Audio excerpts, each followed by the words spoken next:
Hello students, today we are going to discuss basic integration for class 11th, which is actually required to understand physics. What is integration? Integration is inverse of differentiation. It is defined as inverse of differentiation. ये differentiation का opposite है. So opposite of differentiation का opposite है. For an example, if we have a function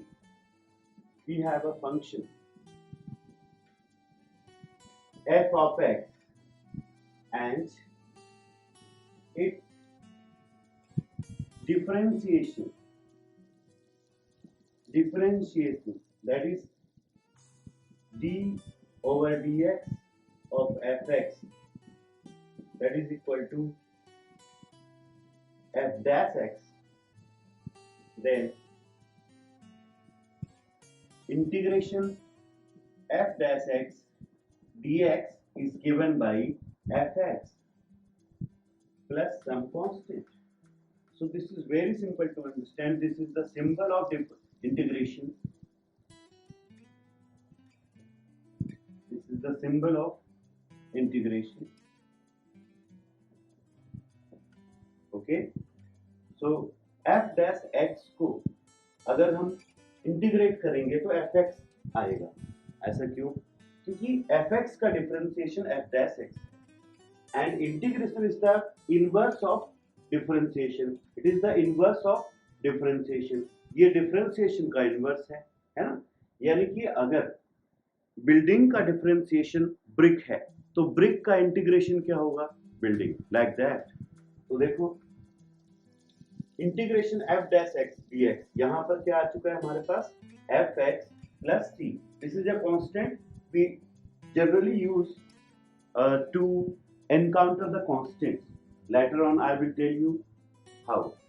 So let's come to the graphical interpretation of integration or physical interpretation,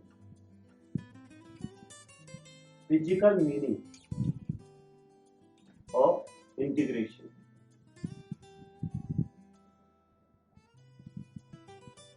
Physical meaning of integration. Suppose that we have a curve y equal to f of x. So ये curve है हमारे पास.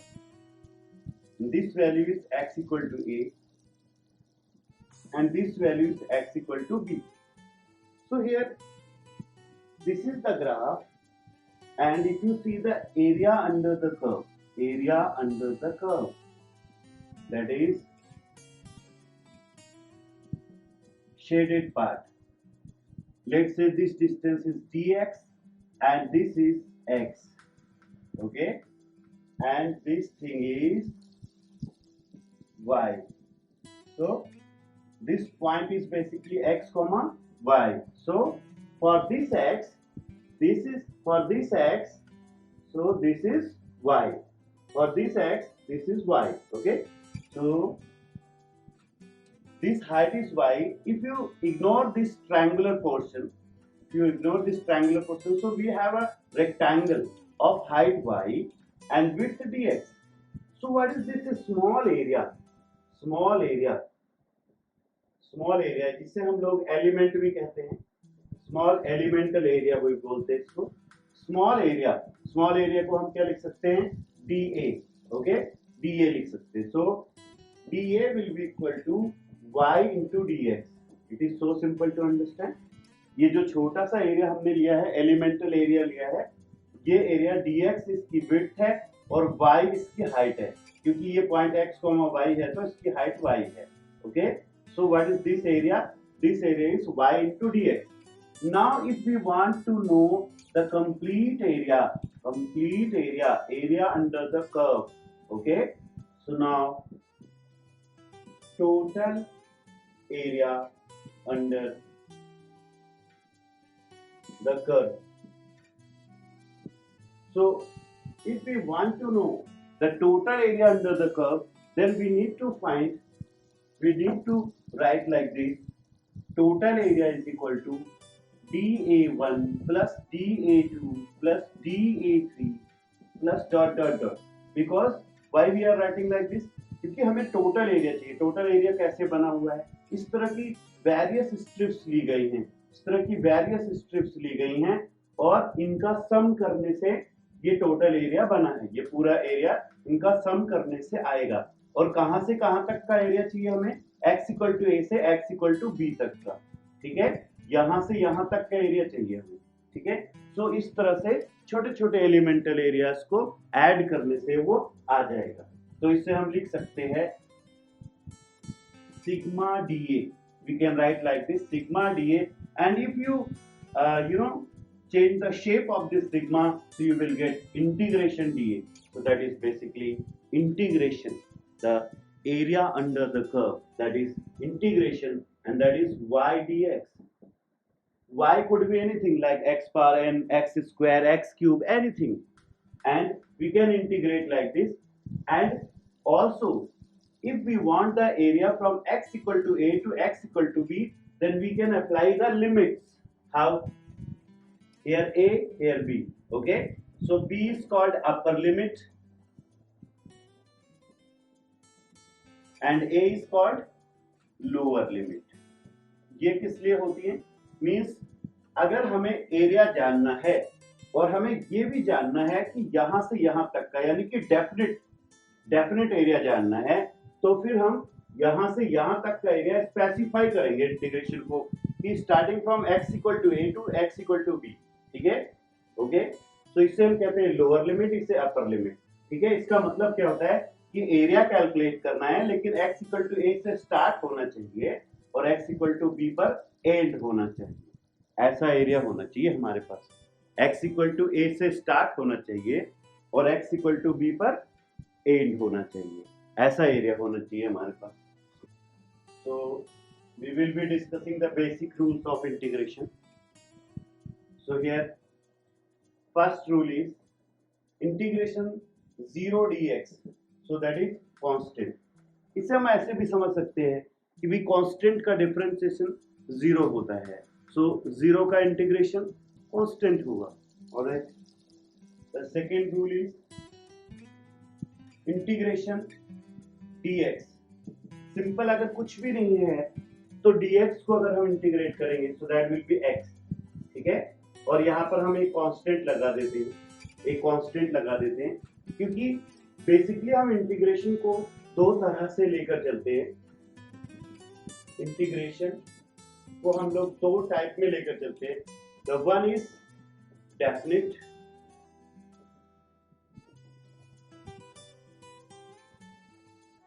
and the another one is indefinite.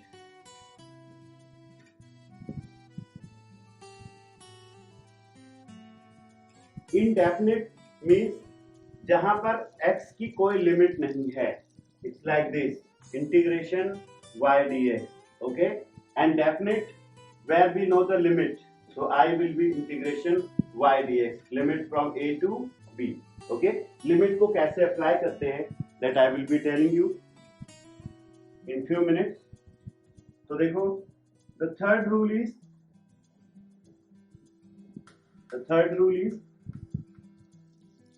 Integration a dx.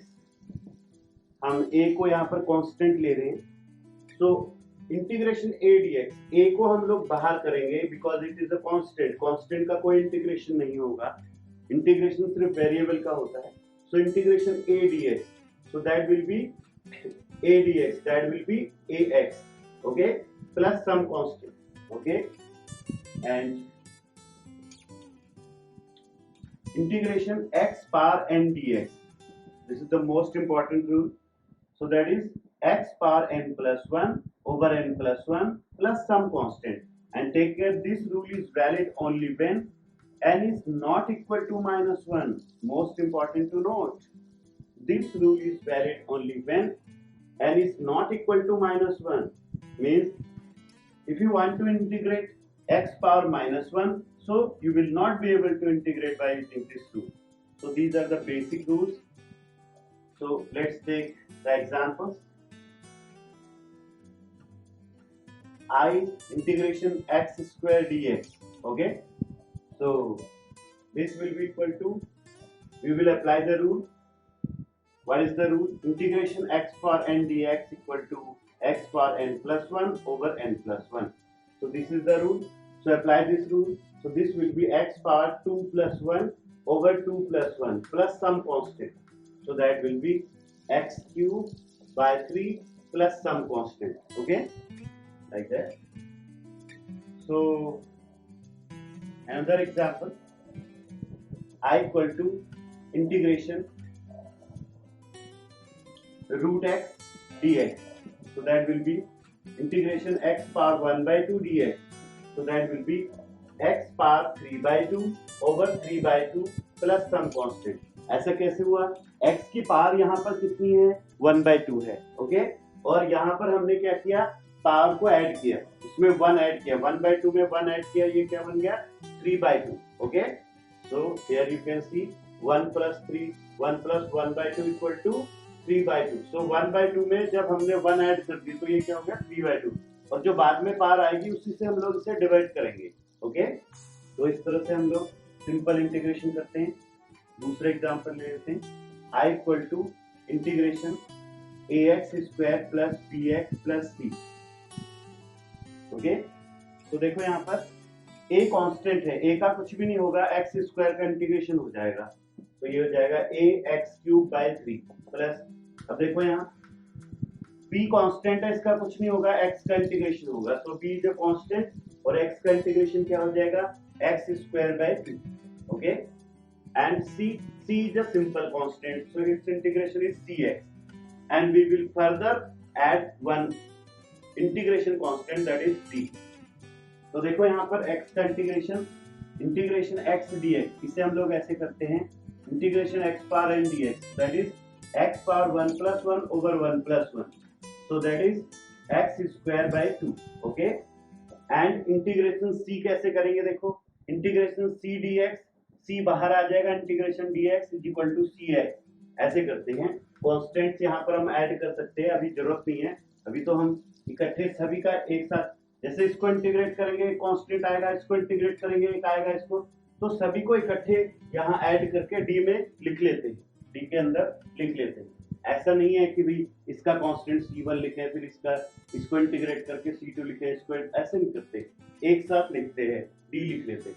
Alright, तो यहाँ पर हम लोग देखेंगे how to apply the limit. Application of limit, हम लोग यहाँ पर लिमिट कैसे अप्लाई करेंगे वो देखेंगे. तो देखो यहाँ पर suppose that we have a function fx and its differentiation d over dx of fx is given by f dash x, then integration f dash x dx limit from a to b is basically given by fx limit from a to b. This is the lower limit and this is the upper limit. This is how we write. We take a box, that is big bracket, and we apply a to b. So that is big bracket, and we just apply बड़े bracket के साथ a और b apply करते हैं हम लोग. This is the lower limit and this is the upper limit. So how we apply? We just put them. Okay, so that will be, f of b minus f of a. So this is called as definite integral. और यहाँ पर हमें constant apply करने की कोई जरूरत नहीं है, क्योंकि अगर हम अप्लाई करते भी हैं तो यहाँ भी कांस्टेंट अप्लाई होगा और यहाँ भी, और माइनस साइन की वजह से दोनों कांस्टेंट कैंसिल हो जाएंगे, तो इसकी वजह से हम यहाँ पर कांस्टेंट अप्लाई नहीं करते. Take an example to understand this. Integration 2x dx limit from a to b, so that will be equal to, this is I integration, so that will be 2 into x square by 2, because this is x power 1, so integration of x power 1 is x square by 2, क्योंकि एक power increase करेंगे और फिर divide करेंगे, ठीक है, और फिर यहाँ पर लिमिट लगाएंगे a to b, so that will be x square limit from a to b. So सबसे पहले x की जगह पर हम लोग b लिखेंगे, ये हो जाएगा b स्क्वायर, फिर a लिखेंगे, ये हो जाएगा x स्क्वायर, बीच में माइनस साइन आएगा जैसा कि मैंने आपको बताया. कि अगर एफ डैश एक्स का इंटीग्रेशन एफ एक्स है तो सबसे पहले अपर लिमिट अप्लाई करेंगे, फिर माइनस साइन लगाएंगे, फिर लोअर लिमिट अप्लाई करेंगे, जहां पर x होगा उसकी जगह पर ही a अप्लाई करेंगे। तो देखो यहाँ पर x है तो x की जगह पहले b अप्लाई करेंगे, फिर माइनस साइन और फिर a अप्लाई करेंगे, इस तरह से चलेगा। We can take the another example, i equal to integration 1 by x dx a to b। So 1 by x का इंटीग्रेशन log x होता है। ऐसा क्यों होता है? क्योंकि डिफरेंशिएशन में आपने पढ़ा है कि log x का डिफरेंशिएशन 1 by x होता है, तो इंटीग्रेशन में 1 by x का इंटीग्रेशन log x होता है। बाकी आगे मैं रूल्स लिखवा दूंगा। तो we can put the limit a to b, so that will be log b minus log a। log का एक रूल होता है जिससे तुम आगे पढ़ोगे, log b minus log a equal to log b by a, log b by a ऐसे लिखते हैं हम लोग। और अगर log का बेस ये होता है जिससे तुम आगे जानोगे कि बेस क्या होता है, तो इसे हम लोग ऐसे भी लिख सकते हैं ln b by a, ऐसे भी लिख सकते हैं। ठीक है, तो हो सकता है ये क्वेश्चन तुम्हें कम समझ आया हो, आगे और ज्यादा आ जाएगा, not a problem. So let's discuss another examples of integration.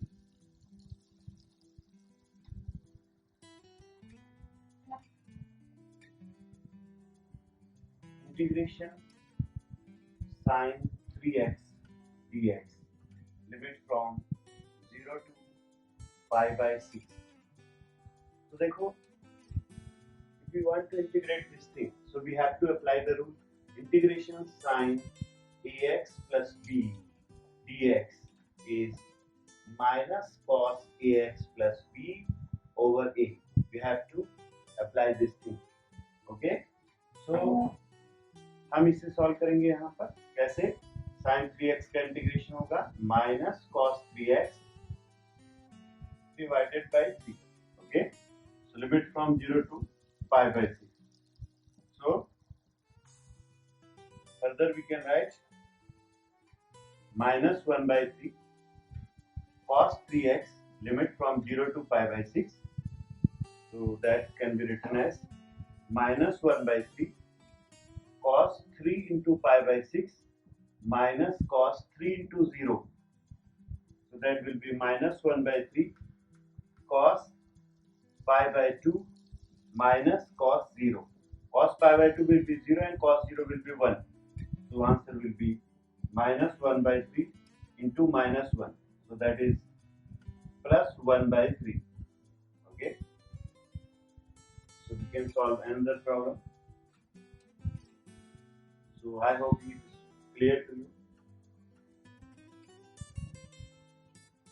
Integration e power 3x dx limit from 0 to 1, okay? देखो इस केस में क्या होगा, ये e पावर का इंटीग्रेशन वही जैसे इसका रूल है वैसे ही इसका भी है। ये देखो e power 3x over 3 limit from 0 to 1, so that will be 1 by 3, okay?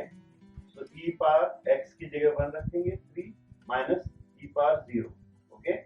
So that will be 1 by 3, so e cube minus 1, this is the answer। तो इस तरह से सॉल्व करेंगे। We can take few more examples such as I equal to integration 2x plus 3 dx, its power is 5 and limit from 0 to 1, okay? So 2x plus 3 power 5 limit from 0 to 1। तो इस case में हम लोग क्या करेंगे? So that will be इसका integration power 1 increase करेंगे, 2x plus 3 power 6 over 6 और x का जो कोफिशिएंट है उसे मल्टीप्लाई करेंगे नीचे, लिमिट अप्लाई करेंगे 0 to 1, so that will be 1 by 12 बाहर and that is 2x plus 3 power 6 limit from 0 to 1, so that will be 1 by 12, पहले 1 पुट करेंगे, that will be 5 power 6 minus 0 put करेंगे, so that will be 3 power 6। This is the answer। We can take one more example, to understand these rules, that is I equal to integration 1 over 2x plus 1 dx, limit from 0 to 1. Okay, so that will be log 2x plus 1 over 2. देखो ये log 2x plus 1 क्यों हुआ? क्योंकि 1 by x का integration log x होता है, तो 1 by 2x plus 1 का क्या हो जाएगा? log 2x plus 1 divided by x का कोफिशिएंट. लिमिट लगाएंगे 0 to 1. So that will be, जब 1 अप्लाई करेंगे तो ये 3 हो जाएगा, और जब 0 करेंगे log 1 हो जाएगा. So that is 1 by 2 log 3 minus log 1. Log 1 is taken to be 0. Okay, so the answer is log 3 by 2. That is 1 by 2 ln 3. Natural log ये बेस ही होता है, इंटीग्रेशन से बेस ही आता है, आगे तुम पढ़ोगे डिटेल में, और इसे हम लोग नेचुरल लॉग या ln कहते हैं. So that is half ln 3. So this is how you can take another example to understand these rules. So let's come to few more rules which are important. The one is integration by parts. Integration by parts. Integration by parts. It is based on ILATE. ILATE. So I for inverse. Inverse means sin inverse x. L for logarithmic. Logarithmic means log x. A for algebraic. Algebraic means x square, x 1, etc. And T for trigonometric. Trigonometric, that is sin x, cos x, etc. And E for exponential, that is e power x. Okay, so it is based on this. इसको हम ऐसे समझ सकते हैं कि ये islet एक priority order बनाता है. जैसे कि हम इतने सारे लोगों को जानते हैं, तो जब हम इनके पास पहुंचेंगे तो सबसे पहले हम किसे नमस्ते करेंगे? सबसे पहले हम इनवर्स को नमस्ते करेंगे, उसके बाद लॉगरिथम को नमस्ते करेंगे, फिर अलजेब्रिक को नमस्ते करेंगे, ट्रिग्नोमेट्रिक और लास्ट में एक्सपोनेंशियल को. कुछ प्रायोरिटी ऑर्डर बनाते हैं ये. तो इसे कैसे, इसका यूज कहाँ होता है? देखो, जब हमारे पास दो फंक्शन प्रोडक्ट में होते हैं, जब हमारे पास दो फंक्शन, ये देखो दो फंक्शन है हमारे पास, प्रोडक्ट में गिवन है, यानी कि दो फंक्शंस का प्रोडक्ट है हमारे पास, and we need to integrate it. तो उस केस में हम लोग इस आइलेट रूल का यूज करते हैं. यहाँ पर क्या करते हैं, हम फर्स्ट फंक्शन देखते हैं. फर्स्ट फंक्शन कौन सा है? देखो इसमें प्रायोरिटी ऑर्डर में जो पहले है, यानी कि अलजेब्रिक. अलजेब्रिक यहाँ पहले, देखो यहाँ पर अलजेब्रिक पहले आया है, तो ये अलजेब्रिक है तो ये फर्स्ट होगा, और ट्रिग्नोमेट्रिक बाद में आया है तो ये सेकेंड माना जाएगा. तो इसके अंदर हम लोग क्या करते हैं, फर्स्ट फंक्शन को एज इट इज लिख देते हैं और सेकेंड फंक्शन का इंटीग्रेशन करते हैं. ठीक है, फिर माइनस का साइन लगाते हैं और फिर फर्स्ट फंक्शन का डिफरेंशिएशन करते हैं और सेकेंड फंक्शन का इंटीग्रेशन करते हैं और फिर यहाँ पर dx लगाते हैं. तो इस बात को देखो हम कैसे समझेंगे. First function as it is sin x का integration, that is minus cos x, minus first function का differentiation, that is 1, and sin x का integration, that is minus cos x dx. So that will be minus x cos x plus integration cos x dx. Okay, so further we can write here minus x cos x plus sin x. So this is the answer of this question. ये जो question है तुम्हारा, तो बस cos x को integrate कर देंगे, so that will be minus x cos x plus sin x. ये आंसर हो जाएगा, प्लस सम कांस्टेंट ऐड कर.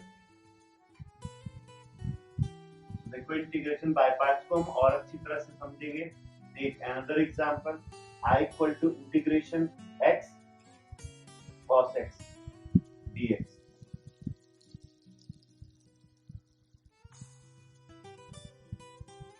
देखो यहाँ पर ये अलजेब्रिक फंक्शन है और ये ट्रिग्नोमेट्रिक, तो ये फर्स्ट हो गया और ये सेकंड. तो मैंने क्या बताया था, अभी फिर से ध्यान से सुनो. फर्स्ट फंक्शन को एज इट इज लिखेंगे, सेकेंड फंक्शन का इंटीग्रेशन cos x का इंटीग्रेशन लिखेंगे sin x minus first function का डिफरेंशिएशन लिखेंगे और सेकेंड फंक्शन का इंटीग्रेशन यानी कि sin x dx। ठीक है, तो ये हो जाएगा x sin x minus sin x का इंटीग्रेशन माइनस cos x और एक कांस्टेंट अप्लाई करेंगे, that will B x sin x plus cos x, ऐसा हो जाएगा। ठीक है, तो इस तरह से हम लोग बाय पार्ट्स लगा सकते हैं। We can take another example. I equal to integration t e power t dt। तो देखो फर्स्ट इसके अंदर हम लोग ये अलजेब्रिक है एक्सपोनेंशियल, तो ये फर्स्ट माना जाएगा और ये सेकंड। ठीक है, अलजेब्रिक पहले आता है आइलेट में और e पावर t बाद में आता है। तो जरा देखो इसको कैसे सॉल्व करेंगे। First function as it is, second का इंटीग्रेशन माइनस फर्स्ट का डिफरेंशिएशन और सेकंड का इंटीग्रेशन dt। तो ये सॉल्व करके क्या बन जाएगा, t into e power t minus e power t का integration e power t plus some constant add कर देंगे और ये क्या हो जाएगा answer. So I hope you understand well. इसके अंदर हम लोग फर्स्ट फंक्शन को एज इट इज लिखते हैं, सेकंड को यहाँ पर इंटीग्रेट करते हैं, माइनस का साइन फिर इंटीग्रेशन, फर्स्ट को डिफरेंशिएट करेंगे और सेकंड को इंटीग्रेट करेंगे और उसको दोबारा से इंटीग्रेट करेंगे, बस ये आंसर हो जाता है। इस तरह से हम लोग सॉल्व करते हैं। This is called as integration by part और इसका यूज हम तभी करते हैं जब हमारे पास दो फंक्शन प्रोडक्ट में होते हैं, क्योंकि अगर x सेपरेटली होगा तो भी हम कर सकते हैं, cos x सेपरेटली होगा वो भी हम कर सकते हैं, but when they are in the product तो दिक्कत रहती है, तो उसके लिए हम लोग बाय पार्ट्स का यूज करते हैं। तो जरा देखो, we have one more rule that is called as integration by substitution. Integration by substitution, integration by substitution. इसके अंदर बेसिकली क्या होता है कि अगर हमारे पास इंटीग्रेशन इस तरह से दिया हुआ है, like x e power x square 2x e power x square dx। तो देखो यहाँ पर अगर हम x स्क्वायर को देखें तो x स्क्वायर का डिफरेंशिएशन यहाँ पर अवेलेबल होता है, तो जिसका डिफरेंशिएशन हमारे पास अवेलेबल होता है हम उसे यहाँ पर कुछ एज्यूम कर लेते हैं। Let suppose let z equal to x square, ऐसा एज्यूम कर लिया, z equal to x square ऐसा एज्यूम कर लिया हमने। ठीक है, अभी तुम देखो इसको एज्यूम करने से क्या बेनिफिट होगा। से मैं dz by dx कर देता हूँ, इसको डिफरेंशिएट कर देता हूँ, ये 2x हो जाएगा और यहाँ से हम देख सकते हैं कि जो dz की वैल्यू है वो dx को मल्टीप्लाई कर दो, ये हो जाएगी 2x dx। इंपॉर्टेंट, तो dz की वैल्यू क्या आ गई 2x dx, यानी कि 2x dx इन दोनों को कंबाइनली हम क्या मान सकते हैं dz मान सकते हैं। तो ये जो इंटीग्रेशन है ये फर्दर कन्वर्ट हो जाएगा। ठीक है, ये dz हो गया और ये e power z, so e power z dz, so that will be e power z।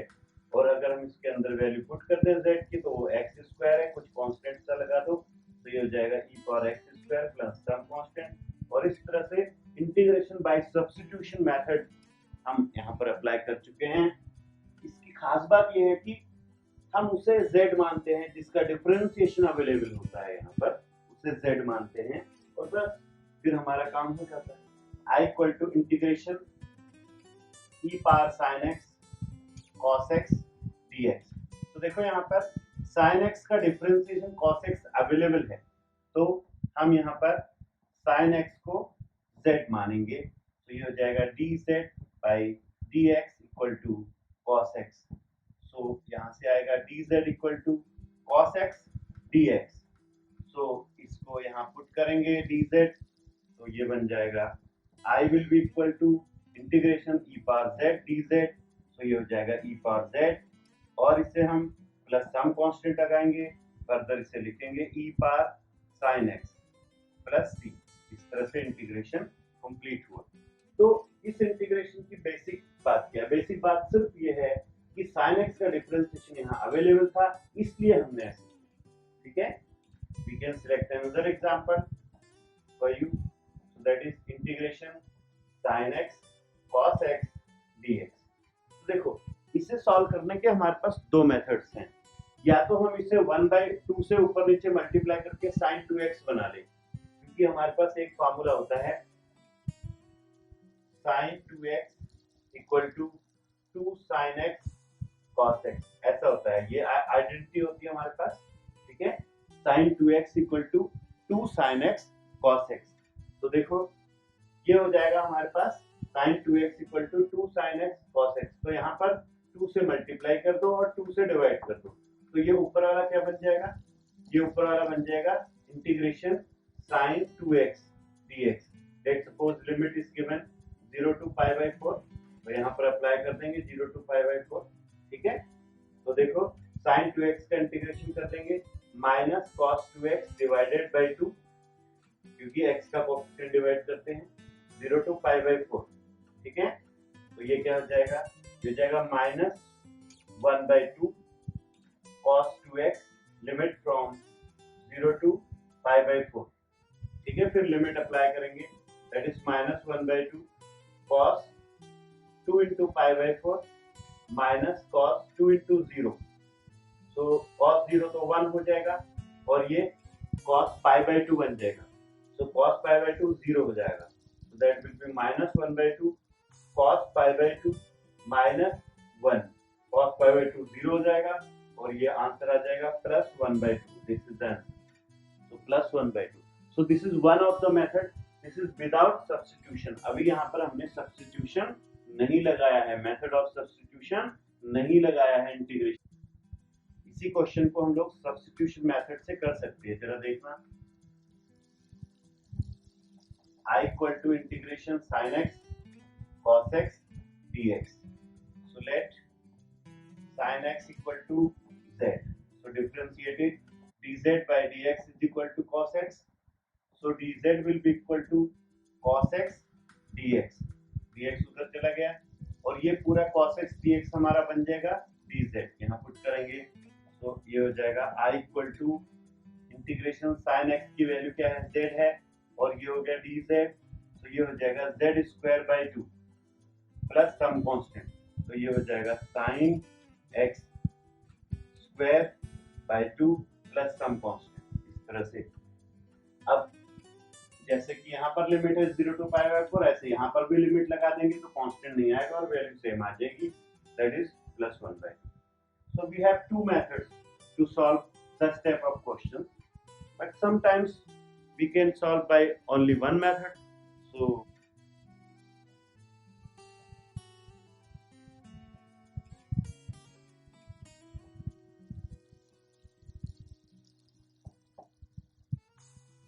the first one is I equal to integration sin square x dx।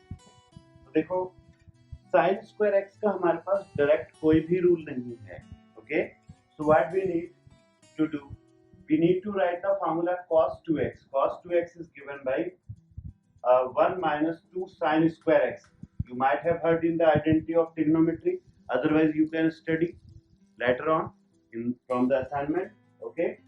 so cos 2x की value क्या होती है, 1 minus 2 sin square x, तो यहाँ से तुम देख सकते हो कि 2 sin square x will be equal to 1 minus cos 2x and sin square x will be equal to 1 by 2 minus cos 2x by 2, ऐसा हो जाएगा, ठीक है, ओके। तो इस इंटीग्रेशन को हम लोग इस तरह से तब्दील कर देंगे, चेंज कर देंगे, बदल देंगे, तो ये इंटीग्रेशन हो जाएगा I equal to integration 1 by 2 minus 1 by 2 cos 2x dx, ऐसा हो जाएगा। तो हम चाहें तो यहाँ पर लिमिट्स पुट कर सकते हैं 0 टू पाई बाई 4, ऐसे कुछ भी लिमिट ले सकते हैं।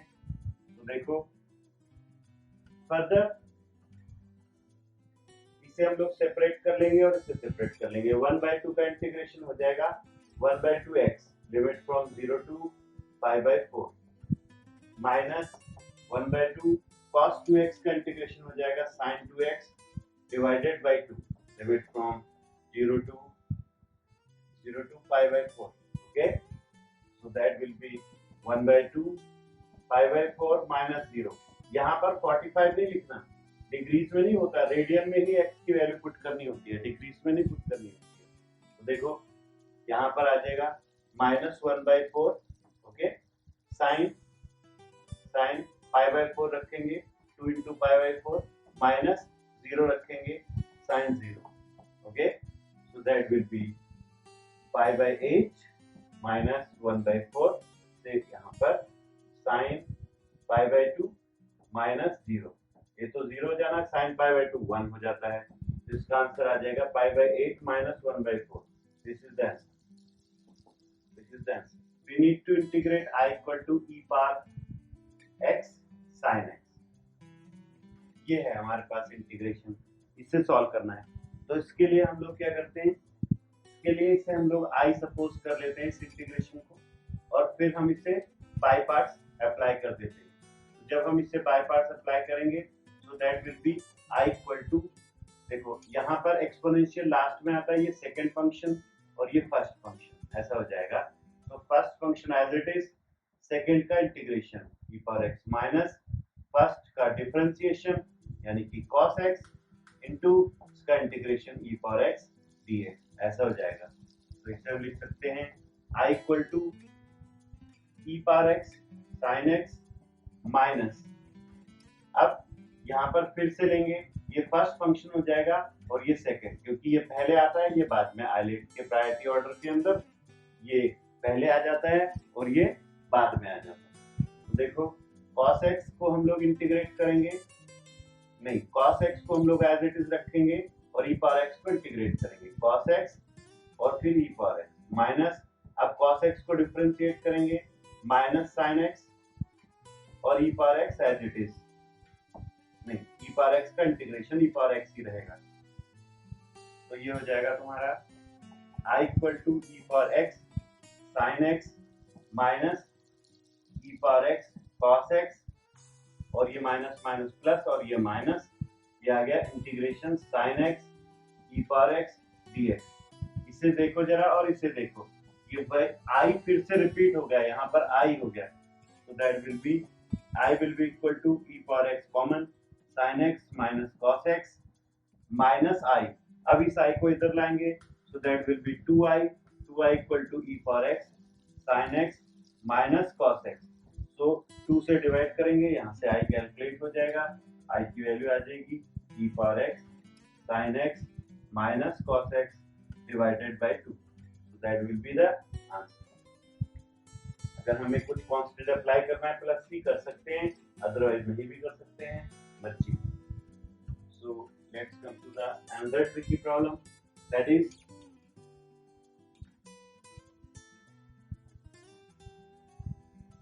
I equal to integration 1 over 1 plus cos x dx.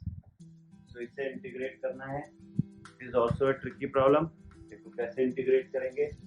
हम इसके अंदर क्या करते हैं, 1 over 1 plus cos x है, so 1 minus cos x से ऊपर और नीचे मल्टीप्लाई कर देते हैं.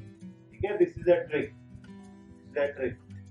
हिट एंड ट्रायल मेथड है ये, ऐसा का कोई डायरेक्ट मेथड नहीं है हमारे पास. तो देखो ये हो जाएगा हमारा 1 minus cos x ओवर नीचे क्या आ जाएगा 1 minus cos square x. अब तुमने एक आइडेंटिटी पढ़ रखी है that sin square x plus cos square x equal to 1. so you know that sin square x plus cos square x is equal to 1. so 1 minus cos square x will be equal to sin square x. तो इसकी जगह हम लोग क्या put कर सकते हैं, sin square x. तो ये बन जाएगा integration 1 minus cos x divided by sin square x dx. ठीक है, इस तरह से हम लोग इसे लिख सकते हैं. और further sin square x minus cos x divided by sin square x dx. तो ये हो जाएगा तुम्हारा cosec square x dx minus ये हो जाएगा तुम्हारा cot x into cosec x dx. तो cosec square x का इंटीग्रेशन माइनस cot x होता है और माइनस cot x और cosec x का cosec x हो जाता है, और some constant we can add. So this is how you can integrate this question also. So let's come to the application of integration.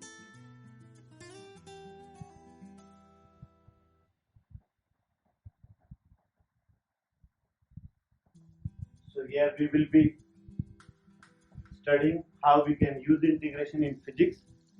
So the first application is regarding velocity and displacement. So velocity is given by dx by dt, that is rate of change of displacement. So here displacement can be calculated as v dt. So we can integrate them and we can apply the limit. अगर time को zero लेंगे तो x की जो भी value होगी initial उसे put करेंगे, टाइम t हो जाएगा तो x की जो भी वैल्यू है उसे पुट कर देंगे। इसे हम यूं समझ सकते हैं, मान लो कि t इक्वल टू 0 पर बॉडी x इक्वल टू 0 से स्टार्ट करती है और थोड़ी देर बाद t इक्वल टू t पर उसकी पोजीशन x हो जाती है। तो जब t को यहाँ 0 रखेंगे लोअर लिमिट में तो x की लोअर लिमिट 0 होगी और जब t की अपर लिमिट t हो जाएगी तो x की अपर लिमिट x हो जाएगी। इस तरीके से इसको करते हैं। यहाँ पर हम एक एग्जाम्पल लेकर के इसे समझ सकते हैं। Let v equal to t square, so find x given that at t equal to 0 x is 0 ऐसा दिया गया है। ये वैल्यूज दी रहेंगी तुम्हें क्वेश्चन में गिवन है। तो देखो यहाँ से तुम देख सकते हो velocity is equal to dx by dt implies dx will be equal to v dt। अब v की वैल्यू यहाँ पर t स्क्वायर है, इसे यहाँ पुट करेंगे, हो जाएगा integration dx is equal to integration t square dt, so that will be t cube by 3। Limit लगाएंगे, टाइम इनिशियली 0 है और पोजीशन 0 है, बाद में ये x हो गया और ये t, तो इसकी लिमिट हो जाएगी 0 टू t। dx का इंटीग्रेशन हो जाएगा x limit from 0 to x और ये हो जाएगा 1/3 t cube limit from 0 to t, तो ये आ जाएगा तुम्हारा x minus 0 equal to 1/3 t cube minus 0। तो यहाँ से तुम देख सकते हो यहाँ से x की वैल्यू आ जाएगी t cube by 3। So this is how you can integrate, means if you know the velocity you can calculate the displacement. Similarly, if you know the application of integration में भी हम लोग आगे बढ़ रहे हैं और यहाँ पर हम लोग देखेंगे कि अगर हमारे पास एक्सेलरेशन है तो इससे हम लोग वेलोसिटी कैसे निकालें। तो देखो acceleration is limit delta t tending to 0 delta v over delta t, ये होता है और इसे हम लिख सकते हैं dv by dt। So here basically we are talking about instantaneous acceleration, okay? So instantaneous acceleration is dv by dt. So by using this you can write dv equal to a dt, okay? And by integrating this you can calculate the velocity. Let's take an example. Suppose that acceleration is given as t, so find velocity, so and displacement, okay? So देखो acceleration को given रहेगा t equal to 0 पर velocity 0 है and displacement भी 0 है, ये given रहता है, it is used for the limit. तो जरा देखो a को हम लिखेंगे dv by dt equal to t, तो यहाँ से हो जाएगा dv equal to t dt, okay, t dt। तो इंटीग्रेट करेंगे both side, so limit 0 to v limit 0 to v, तो ये हो जाएगा v limit from 0 to v and t का integration t square by 2 limit from 0 to t, okay. तो further से हम लिखेंगे v minus 0 equal to t square by 2 minus 0, तो यहाँ से आ जाएगा v equal to t square by 2, v equal to t square by 2। Further जो पागल हो गए हो क्या, और मैं वीडियो बना रहा हूँ उसको पूरा आवाज में आ रही है, तो पढ़ेंगे उसको देखिए देखो कैसे कैसे बात है एकदम सारी तीनों में आप यहाँ भी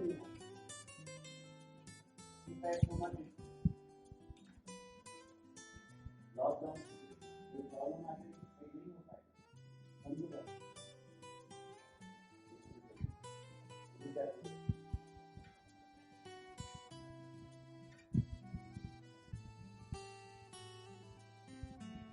समझो So velocity we got t square by 2.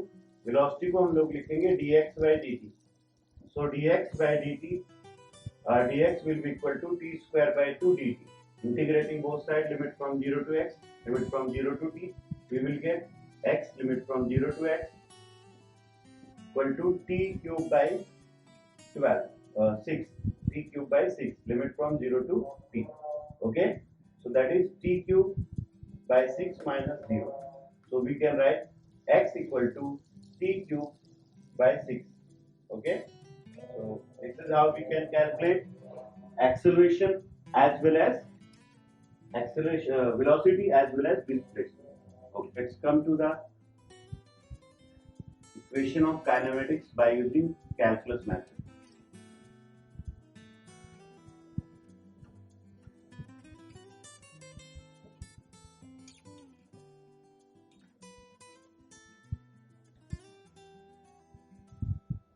Okay, so हम लोग काइनेमेटिक्स के इक्वेशंस को डिराइव करेंगे by using calculus method, integration method. तो देखो, सपोज दैट एक पार्टिकल t इक्वल टू 0 से चलता है x इक्वल टू 0 से, और x डिस्टेंस ट्रैवल करने के बाद इसकी वेलोसिटी हो जाती है v. x डिस्टेंस ट्रैवल करने के बाद इसकी वेलोसिटी हो जाती है v. तो यहाँ पर एक्सेलरेशन है इसका constant acceleration is given.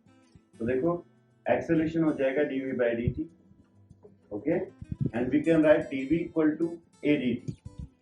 Okay, so integration both side, integration dv equal to a dt.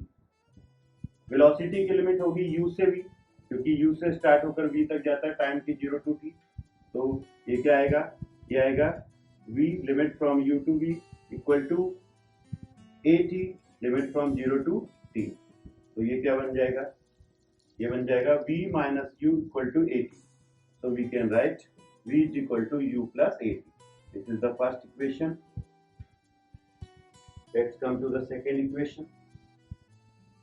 Velocity को हम लिख देंगे dx by dt. so dx by dt equal to u plus 80. Okay, so we can integrate dx is equal to u plus 80 into dt. Okay, integration both side, integration both sides, limit from 0 to x, limit from 0 to t. So that will be x minus 0 equal to ut plus at square by 2, limit from 0 to t. You can see यहाँ पर u constant है, इसका integration ut हो जाएगा. यहाँ पर a constant है, t variable है, t का इंटीग्रेशन t स्क्वायर बाय 2 हो जाएगा. तो ये हो जाएगा x is equal to ut plus half at square minus 0. So from here we got the second equation, that is ut plus half at square. आपने ये 9th क्लास में पढ़ा भी होगा, ये वही इक्वेशन है. और देखो, we can derive the third equation. यहाँ पर हम लोग एक्सेलरेशन को लिखते हैं dv by dt, और यहाँ पर एक ट्रिक प्ले करते हैं.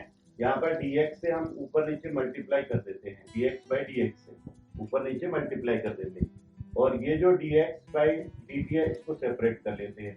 तो ये हो जाता है dx by dt into dv by dx, ऐसा कर लेते हैं. ओके, और ये हो जाता है हमारा v. तो एक्सेलरेशन आ जाता है हमारा v into dv by dx. इसको इधर लाते हैं, so a dx is equal to v dv. फिर हम इसे इंटीग्रेट कर देते हैं, limit from 0 to x, limit from u to v. ठीक है, सो a इंटीग्रेशन ax हो गया, लिमिट फ्रॉम 0 टू x. ये हो गया v square by 2, limit from u to v. तो ये हो जाएगा ax minus 0 equal to v square by 2 minus u square by 2. This is how you can derive the third equation. So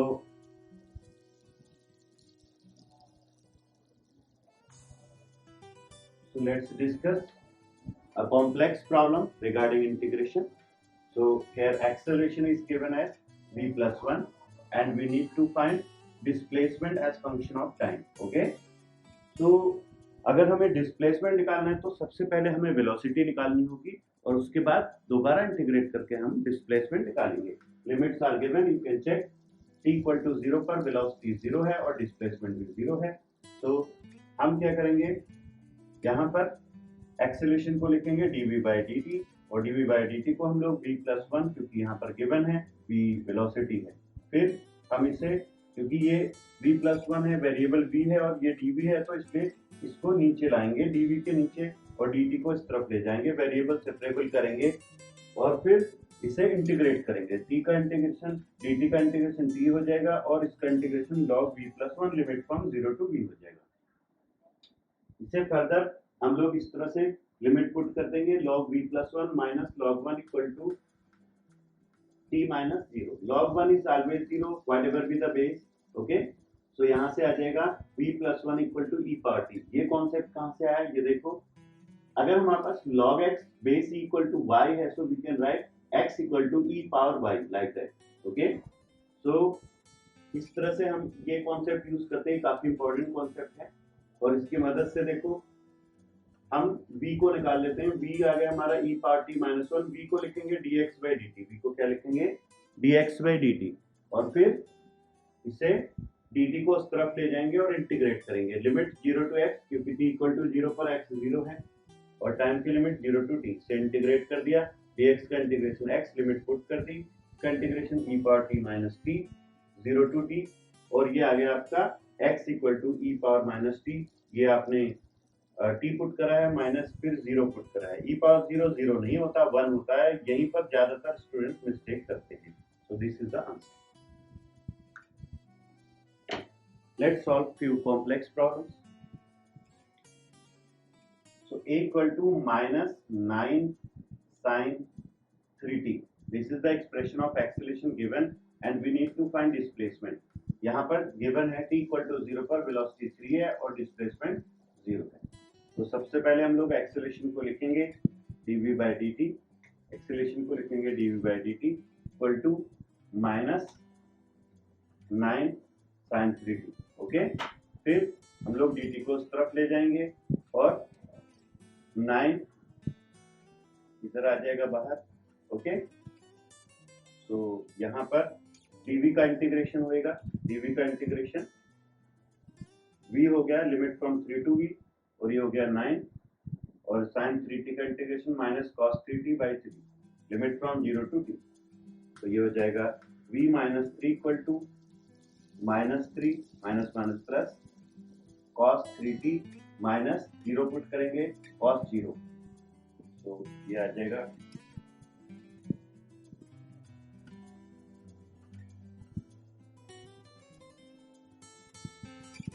v minus 3 equal to 3 cos 3t minus 3, so minus 3 हो जाओ, so you get v equal to 3 cos 3t। okay, अब v को हम लोग dx by dt लिखेंगे, so implies dx by dt equal to 3 cos 3t। okay, so dx will be equal to 3 cos 3t dt, integration both sides। okay, limit from 0 to x, limit from 0 to t, so that will be x limit from 0 to x equal to 3 sin 3t over 3 limit from 0 to t। तो limit put कर देंगे, ये हो जाएगा x minus 0 equal to ये हो जाएगा sin 3t minus sin 0, sin 0 0 हो जाएगा, so you get the answer x equal to sin 3t। so this is the answer। okay, so this is all about the integration। there is a lot of things to do in integration, but अभी basic application के लिए इतना बहुत है जिसकी जरूरत हमें physics में मेनली पड़ती है। बाकी इंटीग्रेशन जब आप +2 में जाएंगे तो वहां पर नॉन मेडिकल के स्टूडेंट्स को उनके मैथमेटिक्स के जो फैकल्टीज हैं वो पढ़ाएंगे। All the best.